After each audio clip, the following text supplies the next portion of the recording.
From News 19, I'm meteorologist Daniel Bonds. Here's the latest update on Hurricane Ian. Now, for us here in the Midlands, there's still a lot of uncertainty, but we're pretty certain we're going to have some heavy rainfall, it looks like, on Friday, and cooler temperatures. And there'll be some breezy and even windy conditions.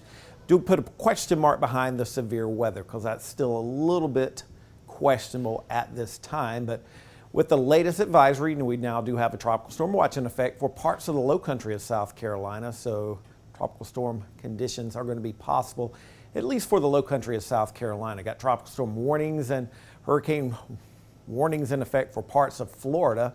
As we mentioned, we do have that tropical storm watch for the low country of South Carolina. Also a storm surge watch as well. So if you have interest in the low country, you do want to pay close attention to the storm.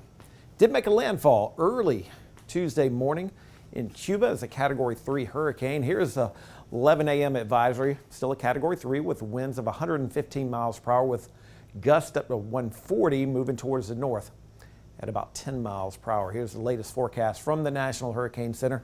Still expected to make a landfall at some point over the next couple of days on the western coast of Florida and then turn more towards the north. It looks like gradually losing its tropical characteristics. But I will say some of the forecast models, some of the spaghetti models have trended this a little bit more towards the east compared to the official track from the National Hurricane Center. See that dark red line there? That's the official track from the National Hurricane Center, the center line there.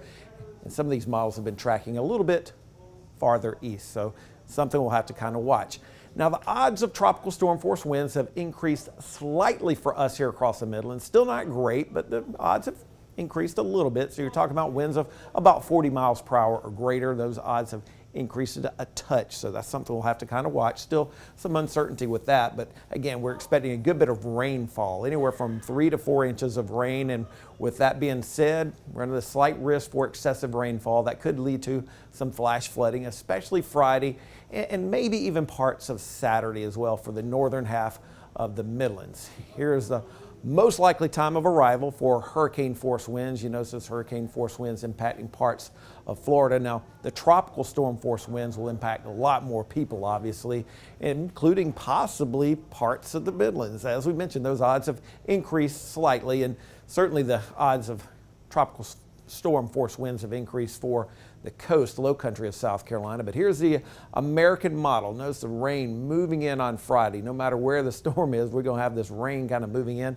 Not an official forecast, but it kind of gives you an idea as to what's going on.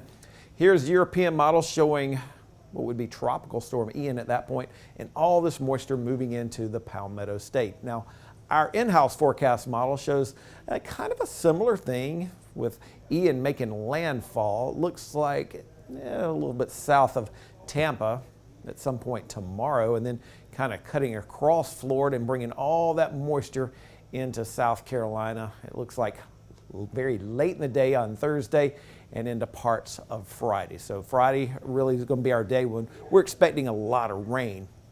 Here's the American model showing 3 to 4 inches of rain. The European model showing about, we'll say 3 to 4 inches or so.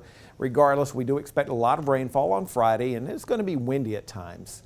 So far, we've had 9 named storms, 4 hurricanes, and 2 major hurricanes, and that is pretty close to what we would expect on average for hurricane season in the Atlantic. So here's the list of names. So far, we've gone through Ian. Ian was our 2nd major hurricane, 4th hurricane of the year, and we'll continue to track Ian and bring you updates as needed on air and online.